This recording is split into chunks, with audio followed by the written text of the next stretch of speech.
What is wellness? How does one practice it in the midst of a global pandemic?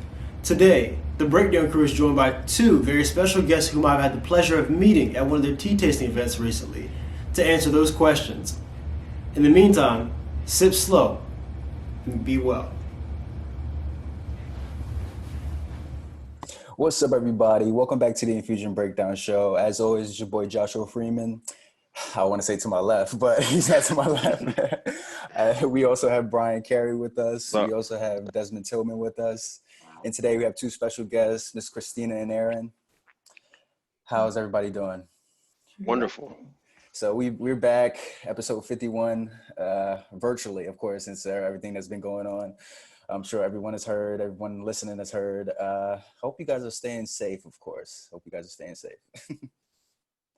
So, Bryan, you want to take it away? The question we have on the docket today: how have you adapted to the practice and wellness of how have you adapted to the practice wellness amid the coronavirus pandemic, when everyone has forced to drastically alter the way they live? So, yeah, that's a lot. So, I'm going to introduce our guest that we have. So, they are the founders of Soul Stir Tea and Wellness, and also the co-creators of KēWi Teas, which I happen to be enjoying a cup right here. My favorite blend, my tropical cider. Oh, excuse me. Yeah, this is actually the wrong bag I grabbed. Sweet mahogany roast. But anyhow, in the cup is tropical cider, and we enjoy this on the podcast on a regular basis. I introduce to you Kristina Walden-Hillard and Erin Walden. Thank you for joining us. Thank you. Thanks for having us. So, you said, how do we practice wellness amid everything that's happening with COVID, right? Yeah, how have you adapted to continue to practice your wellness? First, I'll just say that I think that if wellness is paramount in your life, like if that's something that you value, which we all should, then adapting your practice shouldn't be too difficult during these times, because it's just that, it's a practice, right? So it's something that you're committed to doing daily, and it doesn't have to be the same thing that you do daily. Your practice may shift, how much time you're able to dedicate to it may shift, your energy throughout that practice may shift, but it's about just trying to be consistent and true to doing things that are going to support your wellness holistically, or support, you taking care of yourself. So I think for me, it hasn't been challenging. I mean, obviously, I think honestly, the greatest thing, the way that I see it, is that now we have more space and more time in this moment with the current state of things to be able to dedicate to wellness. Right. So, whereas before, our lives and our schedules were a lot more demanding, and we were on the go constantly. Now we're sitting still, which is fantastic. So, it's a lot more time just to kind of like get with self, and, some of my practices, meditation, prayer, tea rituals. We'll probably talk a little bit more about that, taking walks, so on and so forth. I just have more time for those things now, which I'm really grateful for. What about you, Erin? I would say it's become a lot more consistent as far as my wellness habits, and they've just been enhanced. So I'm an introvert just naturally. Being home is different because I'm used to being out on a weekly basis for one reason or another. I also have a full-time position that I work Monday through Friday. So having to bring my work into my home is a little different, but I'm able to do it while sipping tea the whole time if I want to. And so that's pretty cool. Or if I want to do it in pajamas, nobody's gonna know, because you can't see bottom down, on a Zoom conference call. So I just say that it's been enhanced because all of my practices, I'm able to do it simultaneously while doing other things.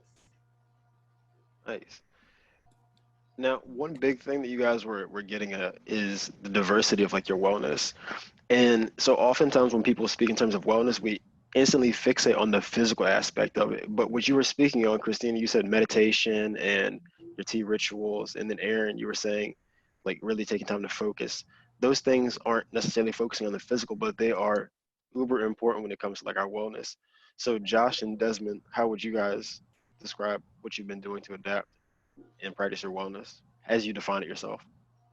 Basically what Kristina said, I feel like you should be focused on it more now that I feel, because people have more time. So me, I know I like to enjoy doing things that I like to do, whether it's editing videos, whether it's going outside, playing with my dog, whether it's like, I play like sports games, so whether it's playing 2K or something like that. So it's really just doing things I really enjoy, that really help me with my wellness. But I want to say, like, not a lot has really changed with me because I mean, I'm an introvert too, like Erin. So I mean, I do things really on my own. So social distancing hasn't really been a problem with me. Like, hey, yeah, stay over there too. Like, don't call me a lot. So I mean, it hasn't really been a huge change for me. But really, I do have more time to do those type of things, like play with my dog and play with my niece, and do type of things that enhance my whole own well-being. Because 2020, I don't know how y'all 2020 been, but I'm not even talking about the coronavirus, but just in general, it's been wild. Yeah. So not to interject, but I love the fact that you said like things that you just enjoy, like that is a part of your wellness, because what you were starting to say, Bryan, like people typically think like health and wellness is like physical activity, or what you're eating. And that's part of it for sure. But it's like, a fraction.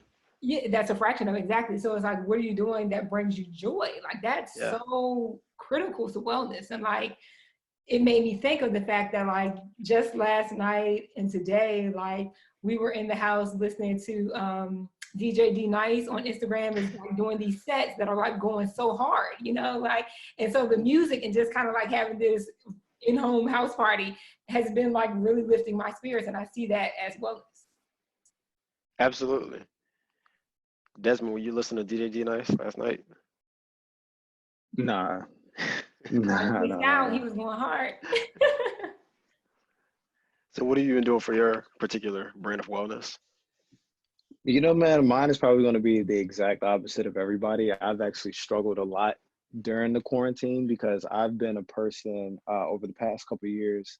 I've gone through like a self-excavation of myself. I actually had a son pretty early at 22, my junior year of college at ODU. So during that time frame, I've kind of mastered the art of emitting energies in certain places and letting the energy within home be like kind of like a peace and calmness per se. So I've always gone to the gym to work out. I've never done anything at home. I've always kept work at work. I've never enjoyed bringing it in. Even when I was at ODU school related, I'd be at, Perry Library till 2, 3 o'clock in the morning because I just did not like doing things at home.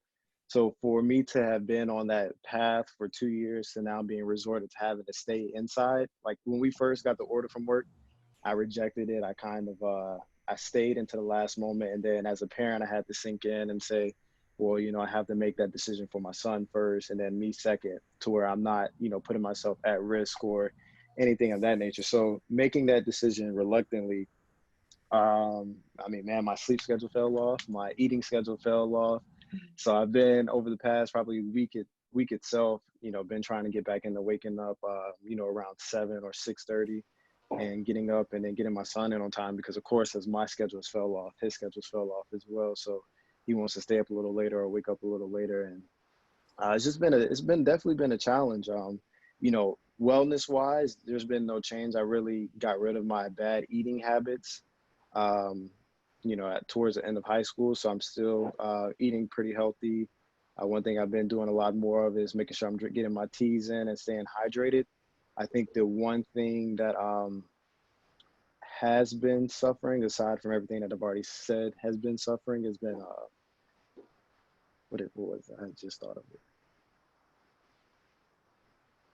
Oh, idle time. Yeah, I've had so much idle time that my mind has welcomed in a lot of the thoughts that I've been so good at it, not necessarily escaping, but,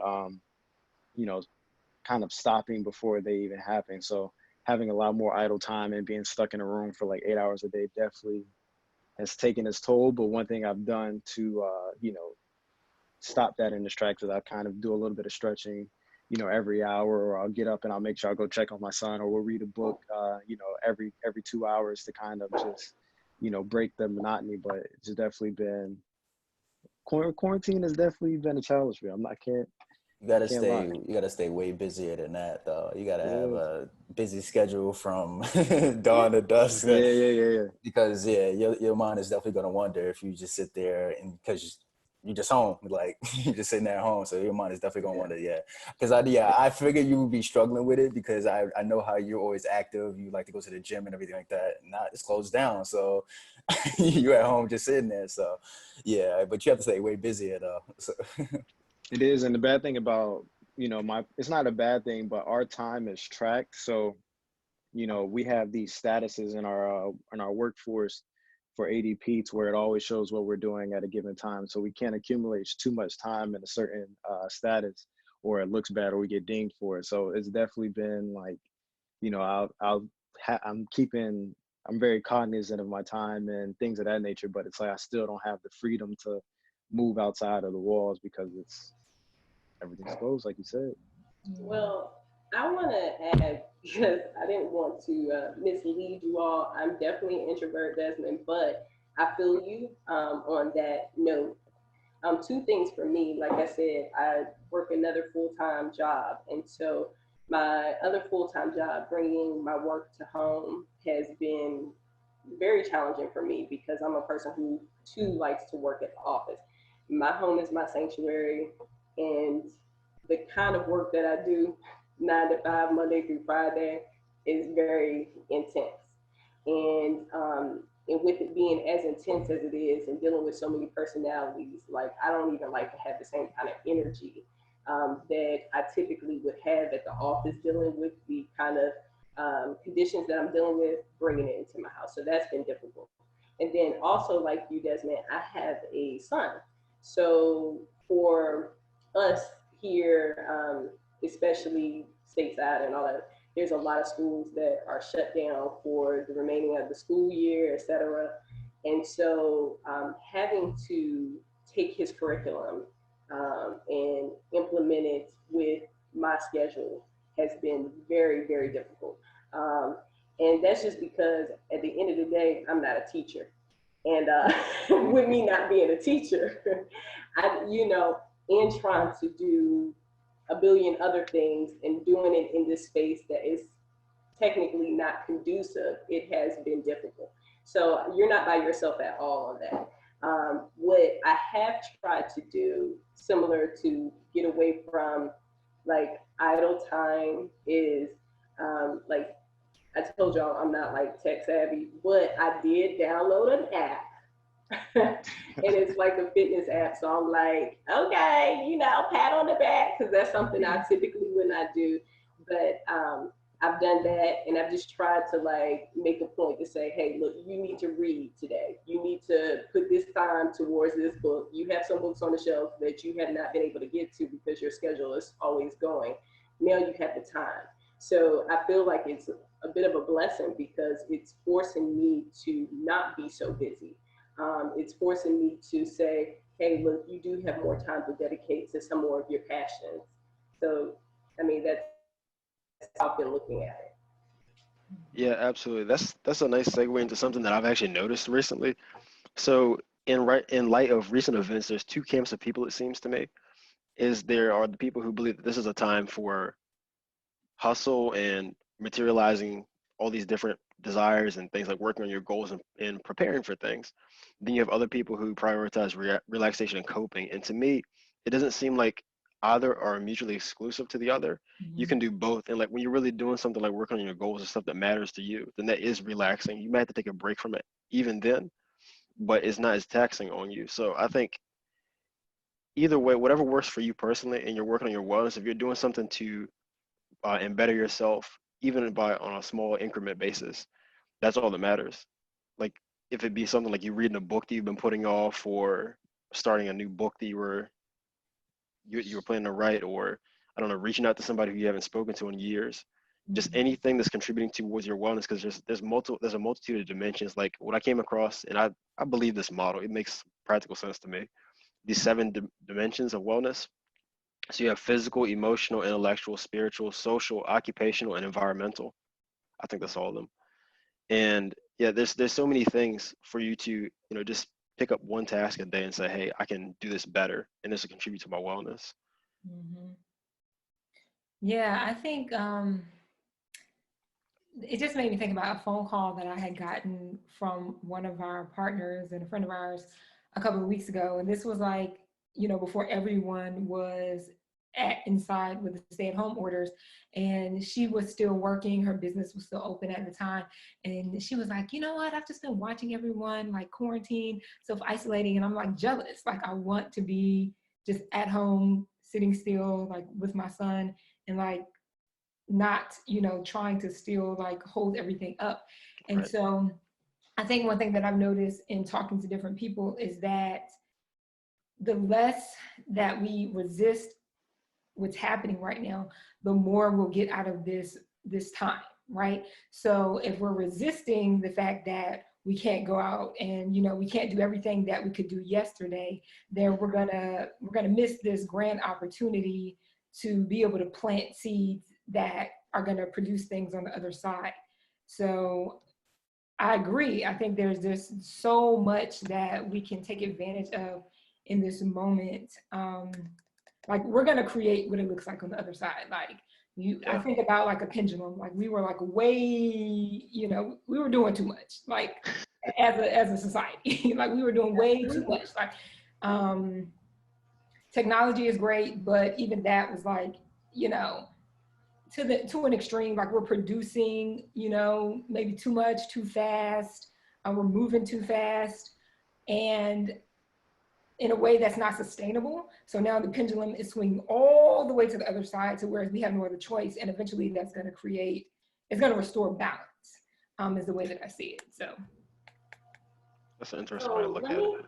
Do you mind if I interject with the question? Oh, go ahead. So I like that you were just saying about restoring balance. What does balance look like to you all? Especially if we're talking about wellness just on a holistic level. What does balance look like? And I would like to start with occupational, because you were just going through the 7 dimensions. Like, occupational is a big one. And I don't know what everybody on the call does aside from my sister, because I know what we do.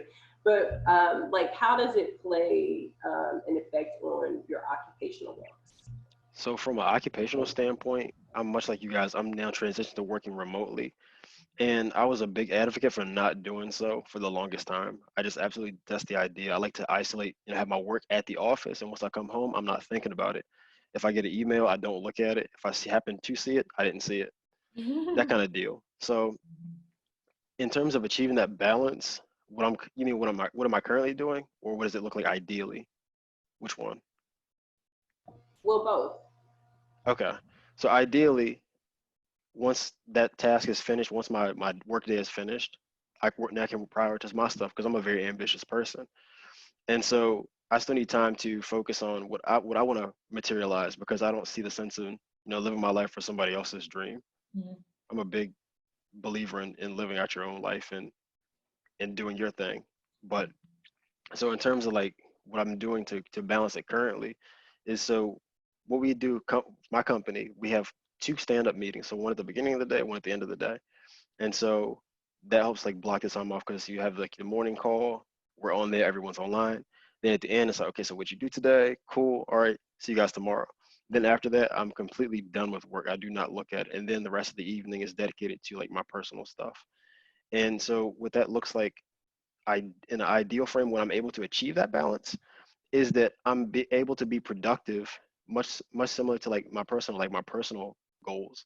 I'm able to be productive, but also sustain myself in the future. So it makes no sense for me to go 150% past my capacity and then be able to crash and not be able to continue for a few months, as opposed to doing something where I can maintain at a steady rate and make progress towards my goal. I love that. Desmond already basically answered at his job, but I'm a ABA therapist. So I basically deal with kids all day, kids with autism all day. I go to their houses. So, but we have had a option of like working remotely, like on a computer, like basically like this, and the kid is on the other line and we're doing lessons, but that didn't really work for me. So I'm still going to their houses. So that's why I really say nothing as much has changed as far as me bringing my work home. I would say that the only work that I really bring home is really the notes that I have to do, but my job has really been more strict about that because that's really billing, and I have to get that in at a certain, right after the session now anyway. So I don't really bring that home anymore. So I don't really bring that much work home. But as for a balance, I have like a schedule on my phone as far as all the stuff I have to do. As far as me filming movie reviews, me filming music video reviews, me going to work, my last appointment, my first appointment, how long it is, the leeway I have from that appointment until I watching my next movie. So basically my whole day is really planned out. So that's really how I have a balance. I have really a schedule, but I know a lot of people can't go by a schedule. They're so spontaneous, they can't really go by a schedule. So that's really how I do it. I have a schedule that I really try my best to go by, and then if you're done with work at a certain amount of time, you have to make sure you're done with work, and then you go to your kids, but you have to make sure you get your work done during that time, because there's a lot of distractions now that you're at home and everything. So yeah, that's all it is. I have just a whole schedule that I follow to make sure I stay on track. Are you enjoying this time then, Joshua? Considering, and I'm actually talking about enjoying it, not just trying to get used to it or not get used to it, but are you enjoying the fact that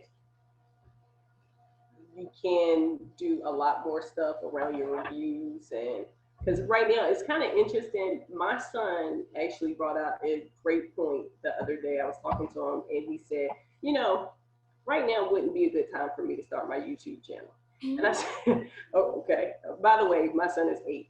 So I'm like, okay, we will, why did you say that?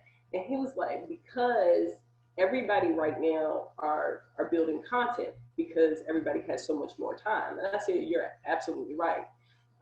So are you finding it better because you're able to work a lot more on your reviews and building your content, or is it something that you kind of want us to quickly pass as far as this pandemic? No, I definitely enjoy it. The only thing I really don't like about the whole thing is people losing their jobs. That's really the only thing I really don't like about it, is really people just losing their jobs. But I like the whole social distancing thing. I don't like how people, because I went to Walmart today.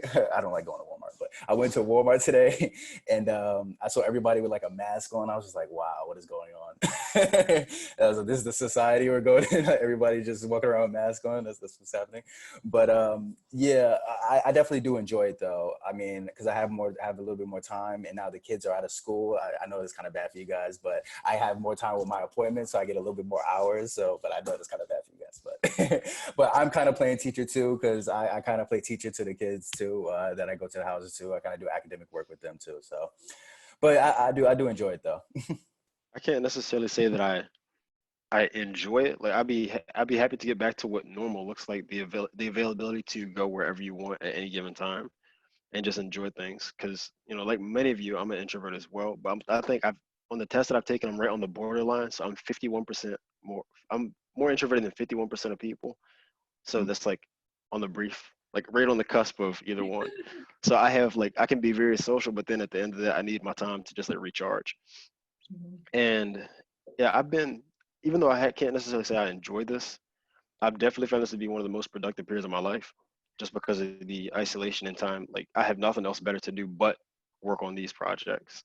Like I just launched my own video series, independent of the podcast that we're doing. So much like Josh has his movie reviews and music reviews, I'm now doing a Feel the Love series, which is centered around me documenting my plant growth and my plant growing techniques and different things and questions that people might pose, and then I'll expand on them.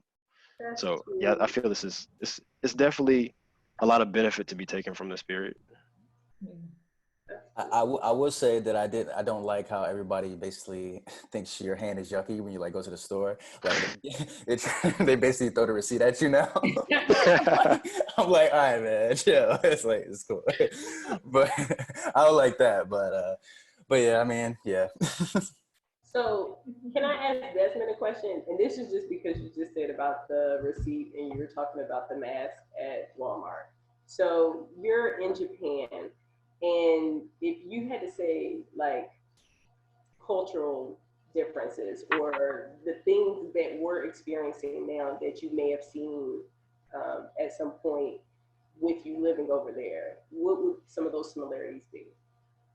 It's funny you say that because as Josh was talking about the mask, I was like, funny thing is in Japan, that's actually like a normality. Anytime there's like a sickness or even when you are sick, you wear that mask to keep, you know, those fluids inside, and then you wear the mask as well to keep any fluids from outside coming in. So it actually does a lot more justice than it does negative. And I know kind of like, I don't know what it is, but I feel like when we follow trends, it doesn't feel right because it's not a trend that we set. I think it's kind of like, you know, almost like the American type of way. We're so used to setting the standard that following anybody else's standard is just, you know, not normal. So as far as Japan, I would say Japan is definitely the cleanest place I've ever lived. You know, when I say there's zero, you know, there's no littering, there's none of that.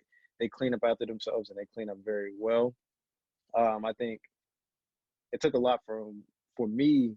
It took a lot for me to, you know, kind of put in those practices because, you know, when you live in Japan, when you walk in anybody's house, first thing you do is you take your shoes off.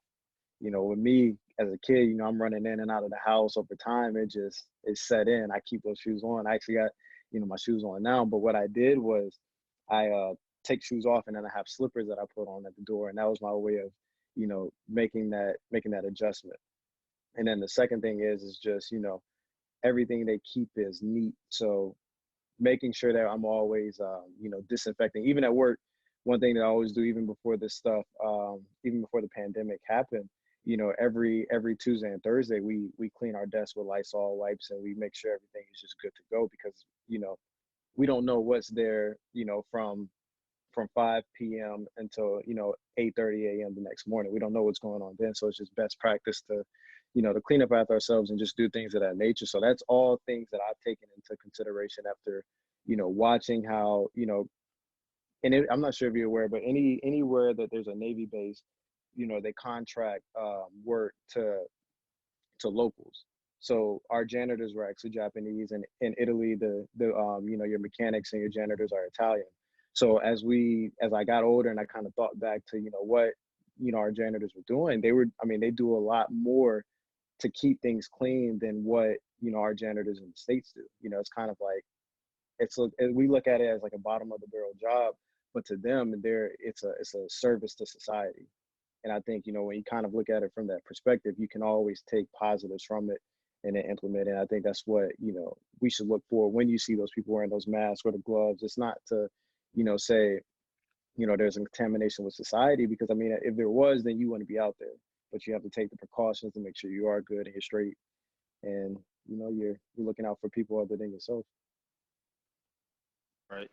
A lot of the precautions that people are taking now, they seem to be very like common sense. Like you're just saying, like wiping your ass down. Those are things that seem fairly regular to me, like washing your hands and then wearing the mask when you're sick and preventing to go out in public. So why do you guys think that has become not the norm? And this is like so like far-fetched for us to do. It's like, okay, yeah, we really should be doing these things when in fact we have not been doing them. Why is that, do you think? Too busy.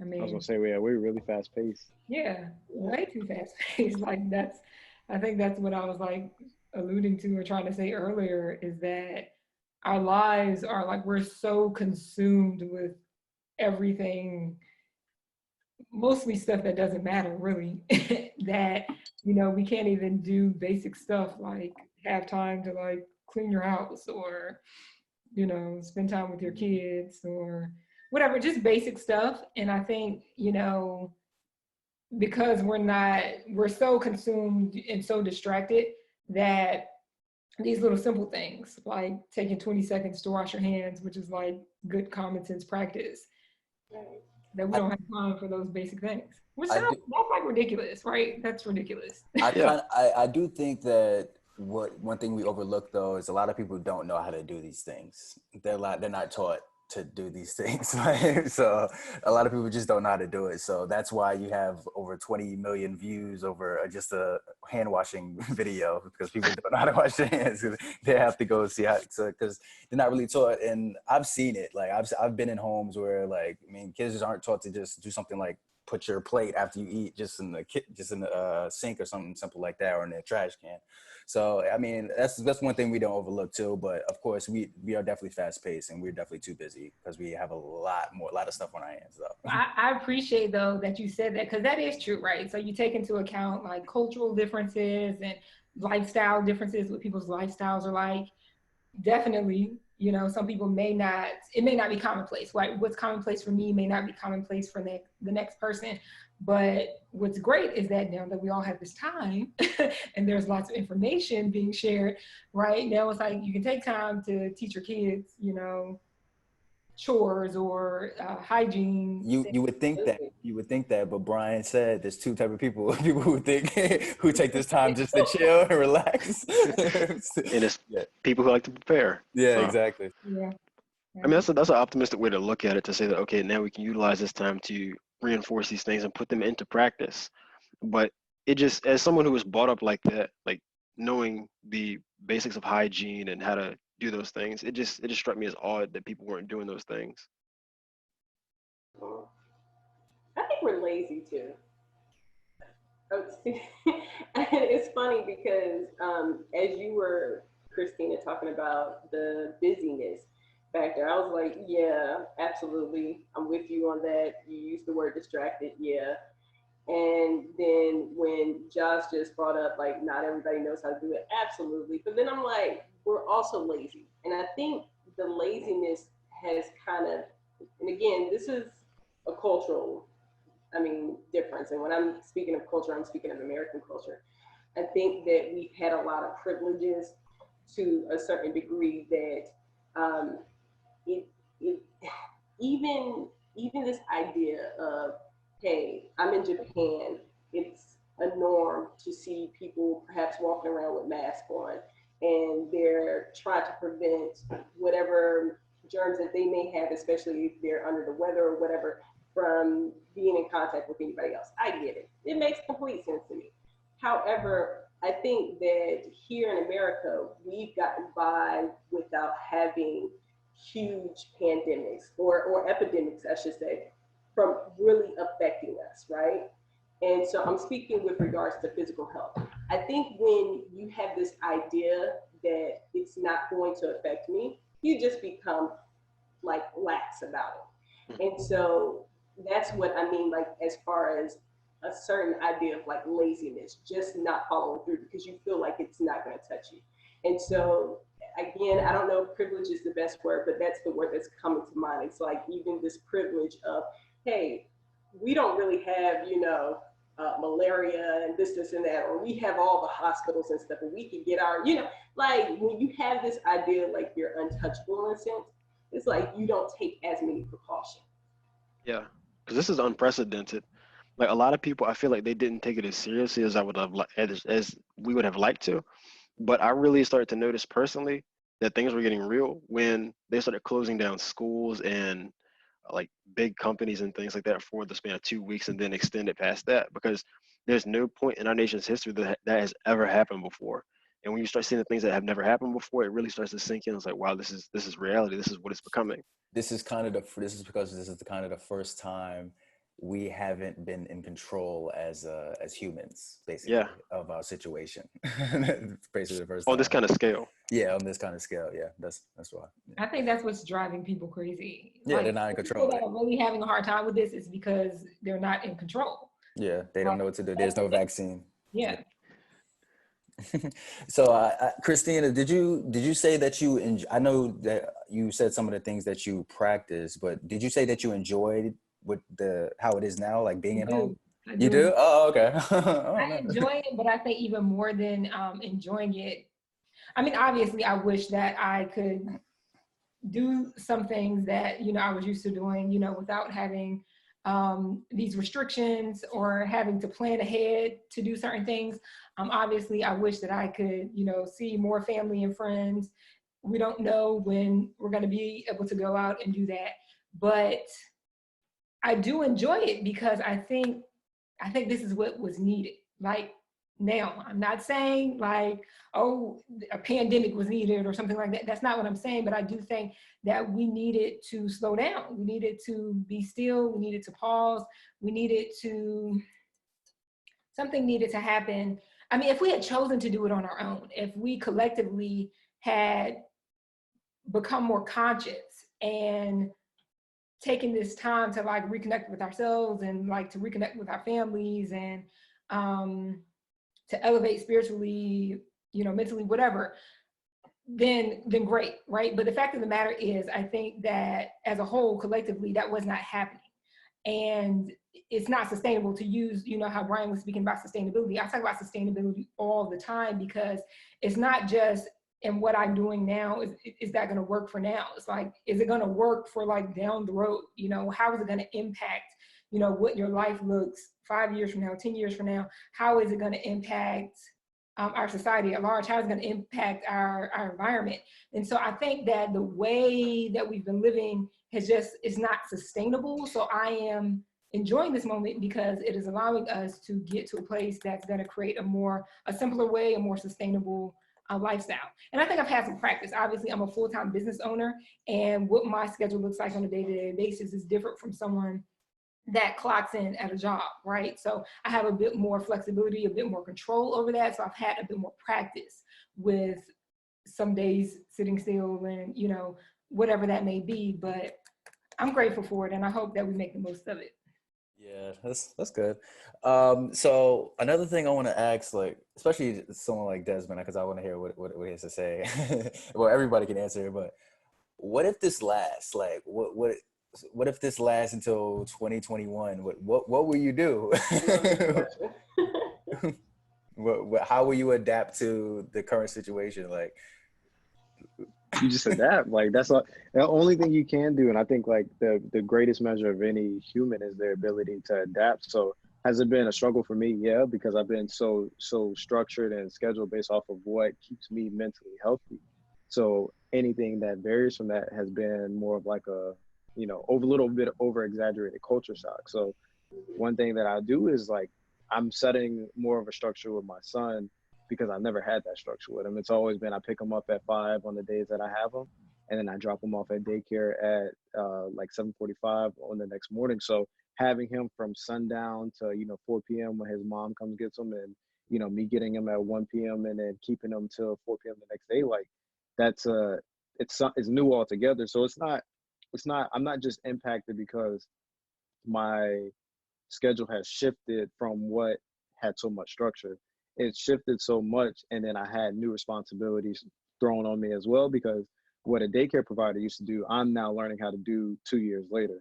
It's I could be a dad, cook him dinner, read him a story, give him a shower, be emotionally supportive, but now I have to, structure his idle time just as much as I structure my idle time, and make sure that he's not, glued to a TV or a tablet or a phone, typically as we've grown up to do. So it's definitely thinking, long term, in the sense of not letting my own struggle of trying to reestablish what for me had become the norm, and then becoming dismissive of things that he still needs to learn as a 2-year-old. Because as we all know, at that age, that's when they're sponges. They're taking up so much data, just as we all do, and they emit that back. I always said the terrible twos is the terrible twos, because that kid is just putting out that energy that he's been receiving. So, it's definitely been a challenge because I've had to keep myself in check 24/7 now, but it's also a blessing as well, because, I realized that I've had to put things aside so I can rebuild the foundation. So when I do go back to work, it's like nothing ever happened. Or when I do go back to the office, like nothing ever happened. So, I've always been really good at adapting. I think that just with having to adapt now with a kid, and, bringing work into environments that were, previously untouchable, it's been a shock. It hasn't necessarily knocked me completely off my rocker, but it's forced it's caused a reset of how I do things. Yeah, absolutely. I agree. Like you just said, Desmond, as far as us as humans adapting, um, and going a little bit further on a couple of our lives that we've done for the company, I'd say how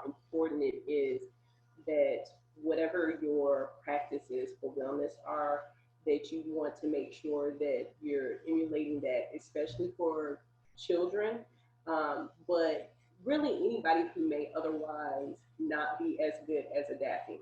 Okay, so it's like you want to make sure that you're exemplifying that, because then they can hopefully be able to transition a lot easier as well. And so one of the things that I do, this is going to sound super idealistic and very QET like, but I drink teas with my son. And matter of fact, just before this video, I didn't do a good job because he was like, I want some tea to drink. And I was like, eat it, kid. Like, you have to go do something else because I had this interview. But no, but seriously, like, you know, that's a practice that we do. And we do that because, again, it helps to slow them down, bring that calmness, that sense of, hey, I'm just enjoying this tea. It's not anything that's going to get me all hopped up. And then I do it without like having news on in the background or without anything that would otherwise stir him. And I feel like you have to do the same thing, especially around persons that you know are like highly anxious at this time. But yeah, I agree. It's just a matter of adapting. You will do it, period. That we have no choice. If you don't adapt, you will otherwise perish, which, you know, we don't want to happen. Yeah, It's so crazy you say that too, because one thing I've done with my son is we don't watch TV during breakfast anymore. I'll go to YouTube and I'll play like Marvin Gaye or the Commodores or Al Green or something like that. Really just sets the mood. And like I called him 2 days ago. It's something I've been doing for like a week now. And like he'll be nodding his head and he's like, he's 2 years old. He's very, very, very in touch with music, but he's always been like new music. So for me to pull something that, you know, was out when I wasn't even thought of, and for him to like actually accept it, it's been cool. Because I, with my in 2011 when my papa passed, he has like, you know, hundreds of records, like actual vinyls. And you know, one thing that I used to do as like as you know, late teen, like getting in touch with my creative process was very, very music centric. So I realized that just, you know, how much the TV can dull that creative process and just how abstract your thoughts can be. I kind of like recentered it in and like, all right, we're gonna push TV to the side. I'm gonna let you have the TV, but we're gonna be listening to music. We're not gonna watch, you know, 3-4 hours of Disney Junior, then you take a nap and then watch 3-4 more hours of Disney Junior. It's gonna be, everything has to be sectioned. What was you gonna say, Josh? I know I cut you off. No. I was saying I was agreeing with you. I was going to respond to what you had said, though, Joshua. I think I agree about the adapting, and I think that there is going to be a new normal, right? It's not going to be like how things were before. Just it can't be. But I think also that some things are inevitable. Like there are going to be some changes, like even how people work. Like now industries that never thought of, you know, teleworking are going to realize, okay, you know, our employees can telework, you know, maybe they don't have to work a full 40-hour shift. There are going to be things that like that change, but I think human nature is going to kick in. So some things are like, if they try to keep this social distancing going for so long, people are just going to get out anyway, like just naturally. They're not going to stay in their homes forever. I mean, they're doing that now, but yeah. Yeah, exactly, right? Like the kids in my neighborhood are like out on the basketball court. You know, it's human nature. Like people are going to connect. They're going to get together. So. Yeah, definitely adapt. Yeah, I got you. What do you think, Bryan? You Well, I think that we as a collective, we are going to adapt in terms of, well, what Christine was just touching on, like workplace, in terms of people rotating their staff and having different amounts of people in the office. But I think the major thing we're going to start to experience is precautions being put into place that this doesn't happen again. Because you could think about just how much money was lost during this current pandemic, and money drives decisions. And so if anyone has been monitoring the stock market, I don't know if any of you have, but you can just see like the numbers have continued to go down and down and down. And then like you may have a few exceptions of like the people who the companies who sell these supplies that are needed at this time, or even some other like particular stocks like Uber had a spike for a little while, now it's on the decline again. But people are losing money. And so like I said, that drives the policy, and I can foresee them taking more precautions, them taking sick leave more seriously. And you know, if you have a sniffle, like just go home. And hopefully the people will begin to practice these things more often, be more hygienic, and just be more appreciative of what we do have, like the freedoms that we do enjoy. because right now we're kind of limited as I continue to look out the window and see the trees outside and just want to go out again. But yeah, so I kind of, that's what I foresee in the future. I do think that it's going to be this way for longer than we would like for it to be. Like I could realistically see through the end of this year. I really don't want to, but it's not unreasonable. You mentioned 2021. I could see that. Yeah, I'm gonna look like a meme by the time it's like all said and done. Like right now, it look kind of normal. The next time, it look all crazy. But I agree. I think going to what you just said, along with as far as Kristina talking about why this needs to happen, policies are real important. Why we have to kind of go through this. It's going to affect everything as far as Social Security goes. It's going to affect housing. And I speak because from a standpoint that I work with persons who are not housed and or who are experiencing homelessness. And so again, it's putting this reality on, I think, just people as a whole. Because as you know, even for persons who are renters or whatever, they cannot be evicted at this time. Things like your utilities, they can't cut off your utilities at this time because we understand that there's so many people who are experiencing job loss, and their income is changing on account of what's going on. All that stuff is really important, and it's really important to look at it. So like you said, I think there's going to be a lot of preventative measures that are going to affect just policy as a whole, and that needs to happen. If we're, I'm not going to go into like politics about it, but there's a lot of things that do need to change. So that made me, think to ask, like, what do you all hope will come out of this? Like, what one or two things, grand things you hope will be the outcome? What not Kristina, Erin and Desmond, kind of what you guys alluded to earlier with the care of your children, is I would like for people to see how interconnected we are. Because like Desmond was saying, establishing a routine for his son, and then Erin said, well, for people who are around you, they might not be as well as adapting. Like what we do matters and affects other people. So I think that's a huge takeaway, that just by instantiating certain behaviors or practices or just striving to be the best versions of ourselves, the people around us, they're indirect beneficiaries of that as well. From it, my bad, Josh. One There thing I you hope go. to come from it is a more skilled workforce, to where people aren't just one dimensional. I think it's going to put forth the notion that you need to take education more serious. You need to, polish all the tools in the in the toolbox instead of just that one that's been working for you. I hope that's one thing that comes from it, because I know just from me, ADP isn't a job that I want. We took such a long hiatus from doing this because I was studying for the LSAT, and with them closing down campuses, there hasn't been a rescheduled date for my LSAT. So, it's definitely given me the time frame to, kind of recenter and get back into the swing of things. Because for me, I studied at work. Like I had a set structure at work to where, I would place my breaks strategically to where I could get, 2 hours of studying, and I work 1 hour before 12 p.m. and then 1 hour before 5 p.m. So, it's definitely brought to my attention that, as fortunate as I am to still, have a paycheck every 2 weeks, for your society that is, very, very, very, very, how do I want to put it? Because I don't want to make it seem like it's a do or die situation, but for people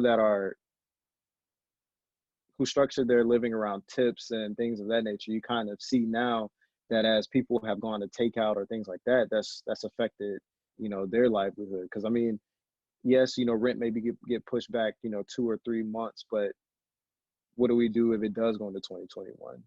There's definitely still a workforce, absent of the medical field, that, people are still going to be flourishing in. But, at what point does society, take its full hit, and those that aren't in these essential roles or in vital roles, that they just no longer have any room for them? Well, how do you define essential? Because I think what we're starting to see now is that people who are traditionally considered non-essential, like the people who work at the grocery stores and restaurants and things like that, we're starting to see how important they really are and how much of a impact they have on our lives when they are removed. So I think that, going back to what I was saying about how interconnected we are, just realizing how essential everyone really is in their own different facets of what they happen to be providing to society. Right, but I don't disagree with that. But we could also look at something as essential as what needs to happen for society to function. You know, you don't need a server in a restaurant, because we've seen now that even before this happened, you have your Uber Eats, you have your Grubhubs, you have your Postmates, things of that nature are flourishing even more now with everything that's happening. You know, it's there. You don't need an interior decorator right now because everybody's at home. We're just ordering stuff online. We have the website. We have the World Wide Web, so we could go and do our own research now instead of paying somebody to do it. So any of those roles in society to where people do them because they realize the workforce doesn't have time to do it. Now that the workforce has time to do it, they've seen a cut in in their volume of work. Like my dad, he's fortunate enough he's retired Navy, but he cuts grass. Nobody wants to cut grass still, so nobody goes outside. But for your painter or anything like that, like people that want to do those DIY projects, they now have the time to do it. And not to say that painter was very, very, thrown at the wall, but How do you feel about that? How do I feel about it? Yeah, like actually feel about it. And I'm just kind of going back to like Bryan just talking about the interconnectedness because, well, first, before you start to answer, as you were describing all that, it makes me think about like all of the grocery stores doing the little self-checkout, right? And so I've mentioned a couple of times already that I'm not like tech savvy. I'm using it now. I go through the self-checkout without a problem. I don't need any help. But it was one of those things for me that even as much as I keep to myself and I'm not real big to like just spark up a conversation while I'm standing in line, I'm like that personal kind of touch that happens by way of a smile or somebody asking me how my day was or whatever in line is now gone. Now I just take the option to just slide out. So I recognize that it changed a little bit for me, even though there's that part of me that wants to just kind of be incognito and just move about and just be stealth, without talking to a lot of people. Like at the same time, I'm like, what if the servers were gone? Like I go to a restaurant and I can just pay at the table, which you can't do now. They have the little computer and you do everything. What if there was no necessarily server? It's just the person who comes and drops off your meal and keep it going. How do you actually feel about that?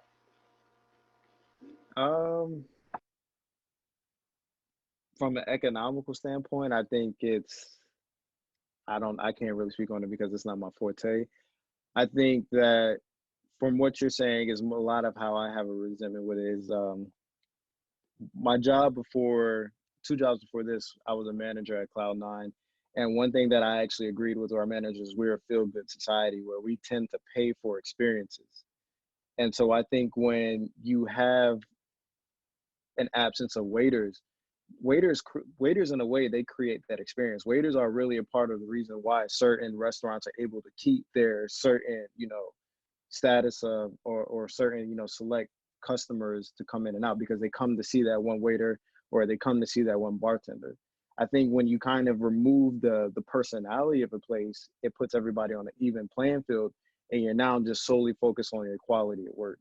So I think it could give, it could open doors for where you kind of get that quality over quantity aspect where you're pushing out actual quality service or quality good rather than just focus on the amount of people that are coming in and out of the doors and, equating to your dollar signs. I think it gives, restaurants a chance to, while they might take a hit, they might understand like, okay, now it is really essential for us to get it right because what we were pushing at one point might not be it. Like, I think it could potentially, kind of see like a rebranding of small businesses in a sense of, what people will look at now. They might not choose that, that big 5-star restaurant now because when they go to that restaurant, they realize how much more of a connection they'll get with somebody from a small business because now who runs that business, that person, them on a first name basis. it creates that more sense of genuineness, and I guess you could say realness at the same time. Because I know me from a person, one thing I would like to say, no matter regardless of my status, I always want to be relatable. And I think people will always want to be around someone they can spark up a conversation with and be relatable. Yeah, one of the things on that note of what you were just saying about small businesses, that is kind of one of my big hopes, is that there will be more appreciation for small businesses and more support and resources for small businesses. As a small business ourselves, I mean, we've definitely been impacted by this. And so many other small business owners that we know have really taken a hit, you know? So we are having to adjust, you know, how we provide service and do some rebranding and things like that, which is great, right? Because I think in business, you're always having to do that anyway. But I do hope that people come out of this with like a greater appreciation, like these businesses that are like really like, it makes our community what it is, right? You know, if we didn't have, you know, the local cafe, the coffee shop, you know, tea spot that you go to on a daily basis, like you don't have that in your life, you know, that would really impact your, I guess, your well-being, you know, like how you feel on a day-to-day basis. You know, that's part of your ritual, to be able to go in and get your morning tea or whatever it is. So yeah, that's really, really my hope. I think, you know, we can do things digitally, you know, to use our business, for example. You know, we have different service models. So we have, you know, we do events and we do a lot of in-person service where we get to interact with our customers and give them that full tea experience. And it's very experiential, you know, it's very multi-sensory. It's very much like, you know, the feeling that you get from that. And we sell online as well. And obviously, you know, you can go online and get some of our tea any day, right? And it'll get shipped to your door, and that's great. You're still going to get, you know, great product, you know, quality, but you're not going to get that in-person experience that so many people have grown used to having. So I think, you know, the one thing that you were saying, Erin, about, you were asking him, well, how does he feel like, you know, if the server was gone away, that sort of thing. I think people will become way more antisocial. We've seen that already because of technology. People have become way more antisocial, but I think that'll lead to a lot more depression and mental health issues. The more that our society becomes antisocial, you're going to see a rise in mental health, depression, and, you know, so on and so forth, anxiety, because the connection aren't there. Yeah, because people will be more on social media, you know, social media is, yeah. I didn't answer the question about what did I hope to come out of it. I just really, what I hope to come out of it is basically just people taking care of themselves, like learning more how to take care of themselves. Because, I mean, whether it's what they touch, germs, whether it's what they eat, just there's different ways to take care of yourselves, and people just don't. They just go by the wayside, just eat whatever. I mean, I think this started because somebody ate something which was not supposed to be eaten. I think that's how it started, to be, if I'm mistaken. But yeah, just taking care of their body, whether it's what they eat or basically what they do, wellness, basically. So yeah. I would just add to that, on the wellness piece, like mindfulness. And I think that goes into it, right? When you're more mindful, you're mindful of what you're doing and what your daily practice looks like that's going to support your own holistic health, physical health, mental health, emotional health, so on. And you're going to be more mindful of what your interactions are like with other people and how you move about and how you interact, how that impacts other people's lives. To talk about the interconnectedness that Bryan was talking about earlier. Definitely. I mean, But we're not gonna conclude there. Don't conclude there. Okay. Yeah. We're not gonna We're not conclude going like that. Oh, yeah, okay. this question I wrote it down probably, you know, as you guys began to talk. This was the one thing that the energy that came off of me. So it'll be directed to you two ladies. What clicked or gave in order for you to become more wellness centered, kind of in all aspects? What clicked or what forced you to make that adjustment? Can you repeat it, Desmond? Yeah. Yes, ma'am. What clicked or gave in order for you to become more wellness centered? all overall. It could be mental, it could be physical, emotional, spiritual, whatever, however you want to describe it. What clicked? Because I know for me, for example, just to kind of give you like a example, what gave in for me was the feeling of being sick and tired of being sick and tired. So that forced me to think, okay, I only have X amount of days to live. I need to get everything right while I have the chance. I need to focus on X, Y, and Z. What was that moment like for you?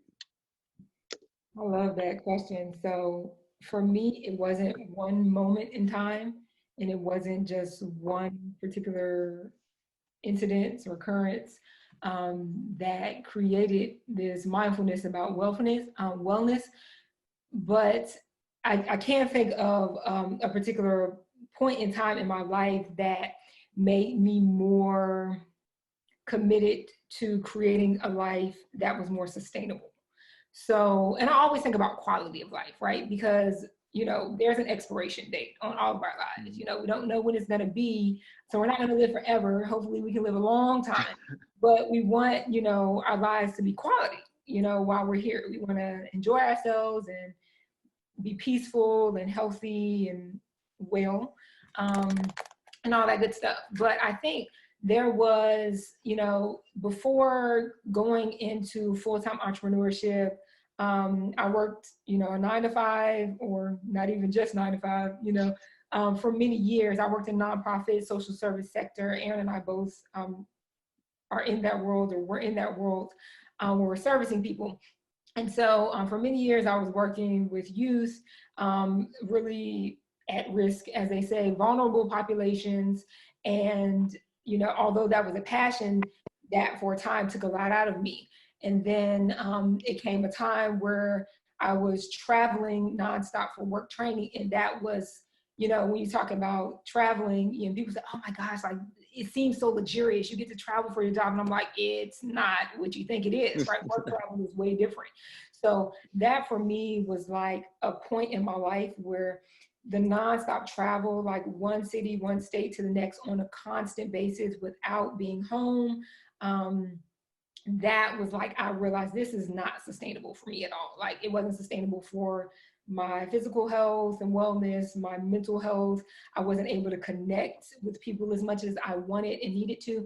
So that was kind of a critical point for me, I think, because I was experiencing some health challenges because of how my schedule was. And I just didn't feel like, you know, totally well. So I had to, and I was working a job, so it wasn't like I had full control over that. So it came to a point where I had to advocate for myself to say, this is not going to work for me anymore. Like, I can still do, you know, I could still be an asset to the company, but I cannot continue to do this because my wellness is more important than, you know, whatever, you know, like me making $1. Like, I need to be able to. So that was like a point for me where it's like a commitment to creating a life of more sustainable life of wellness. And so now every day I'm thinking about, like, now that I get to create my own schedule and what that looks like. Sometimes, you know, in business, you can push yourself to the brink because you're like, who's going to do it if I don't do it? You know, like, I have to be the one to do everything. But I'm like, I could have done that working for someone else. So now that I have more control and flexibility, if I need to take a break, then I'm going to build in time for a break, you know, because I know in the long run, it's gonna have better effects for me. I would agree with a lot of what you said, Kristina. Do you want me to answer the question too? Please make it personal. Okay. Well, for unique to yourself, not too personal, but it's okay. What click? Yeah, I might be TMI, so let me.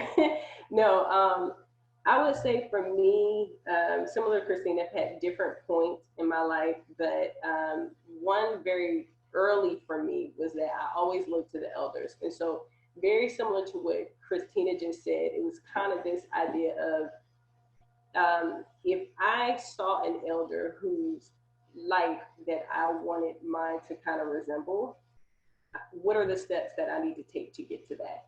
And everybody who I looked at, as far as looking up to, it would be people who had their holistic wellness together.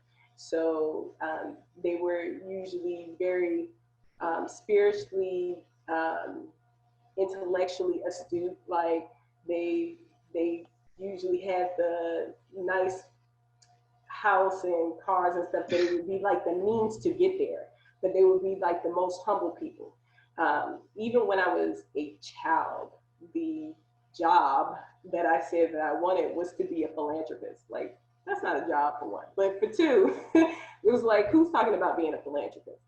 And I always knew that I wanted to make a difference with other people as far as really, I feel like everybody should have the opportunity to like live well.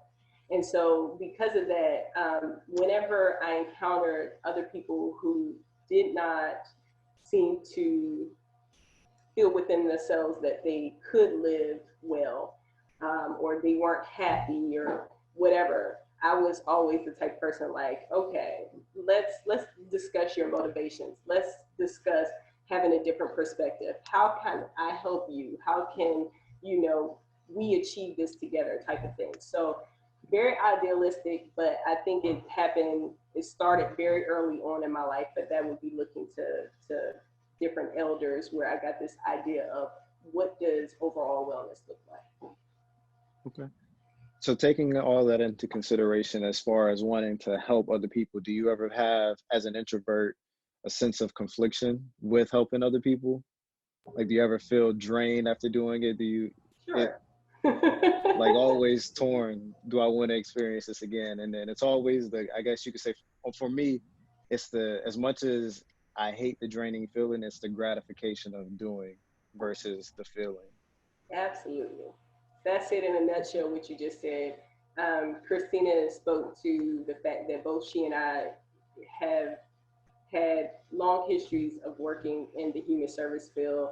But even with our tea company, we look at ourselves as tea tenders is what we call ourselves, like bartenders, but tea tenders. Mm-hmm. But it's an act of service.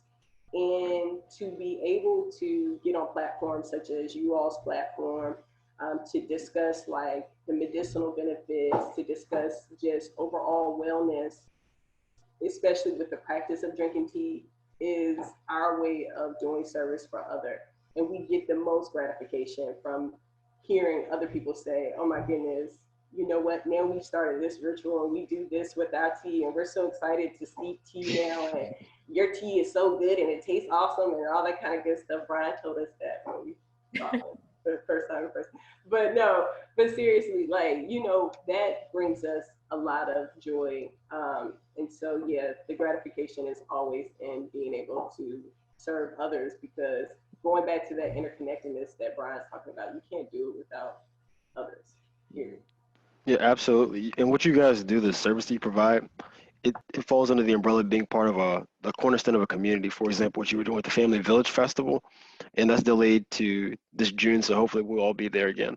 But so just bringing together these different vendors and these people who work in the same sector of wellness and just, like I said, being a pillar of the community, that's something that's definitely needed. And so you gotta, like Desmond was saying, weigh the pros and the cons of it, and you get more gratification from it than it drains from you. Then it's a go. It's absolutely a go. It's worth every minute of it. It is. I think that's, like, we're all here to be of service in some way, right? And all of our, acts of service, they may be different, they look different, but how can we spend our time on this planet doing something that's good for ourselves as well as for other people? And so I think that a lot of, you had mentioned humble, the elders, right, Erin? So I think it's a sense of humility to be able to be of service to other people, of service to a greater good, is really humbling. And it does make it worth it. Even when it gets tiring, it makes it worth it. Yeah, definitely. Does me anything else you want to add? Yeah. I guess we'll finish it off with this. We've talked about business to an extent. We've talked about society. One thing that my 2020 I've always wanted to get back in touch with was my inner child. And I think with that inner child becomes a certain creative process. So what does your creative process look like? You know, of course, with being business owners and it being in, you know, essentially how I look at tea, even when I make it on my own, it's an art. And I think, you know, over time you break down that art to make it so different and unique and innovative than, you know, what, you know, the status quo may be, or what, you know, whoever your other competitors may be. What does that creative process look like for either both of you or for, you know, each individual person? So tea absolutely is an art, every step of the process, right? So for us, well, for the layperson, you know, anyone, you know, making tea at home, it's already a process. You know, it's, you know, boiling your water, waiting for the water to boil, and it teaches us a lot about mindfulness. You know, taking the time to steep your tea. You know, it's all a process. You have to wait for it. You know, use the right temperatures, steep it just long enough, but not too long to create the perfect cup, you know, the right conditions that are going to produce the optimal outcome on your cup of tea. But for us, we're so, you know, as tea tenders, as tea artisans, we're so involved in all the intricacies of it. You know, every single ingredient, we're meticulous about what ingredients we choose and what ingredients we blend together, and what that's going to create in terms of the taste on your palate, and how that's going to support your wellness in a particular way. When we put certain herbs together, certain spices, you know, or different things to blend in the teas. So it's very, very much a creative and artistic process, you know, because it's multi-sensory. So it's the colors and the smells and the tastes, and it's things that are in nature that influence us to create different tea blends. And then it's the process of like interacting with other people, and people are like asking us, you know, for certain things, or this is what I need for this, or how can this support this? So that engages us creatively as well, to constantly be thinking of new teas that we can create, and even new ways to be of service, you know, within our field. We do a lot of ritual. That's something that Erin and I are big on, and that's a big part of how we deliver tea. You know, there's lots of tea that you can get in the world. Not all of it is, you know, premium KēWi teas, but, you know, you can get lots of tea in the world. But the service that we provide, I think, is a big part of our artistic and creative process, because the soul that we put into, that's what we call our soul stir tea and wellness. That's the name of our company. The soul that we put into it is going to be different from how someone else does. We're very intentional about that, and that is all a part of the creative process for us. The energy exchange between us and people too is huge. I love that. I don't know if I answered your question, but that's what came to me. No, you do. Child, I think you answered it. Okay. But yes, Kristina, Erin, thank you for coming on the podcast. Were we boring, Joshua? You said, "What, were you boring?" Yeah. Far from it. Hey. That was probably one of the best episodes we've done, to be honest with you. Awesome. Yeah, you guys are awesome. Please come back. Oh, thank you. We'd love to. We'd love to play Cards of Humanity next time. Yeah. Cards Against Humanity. We will definitely be collaborating with you all in the future. Okay. Thank you. Look forward to it. Yeah. Definitely. You all seem like really great people that, you know, respectively are doing great things, you know, doing great things in the world. So thank you for being y'all, and for having this platform, and for having us. No problem. Of course. No problem. Yeah, thanks again for joining us. Absolutely. Thank you. But yeah, we're gonna wrap up. Thank you guys for tuning in. We'll see you guys next week. Peace.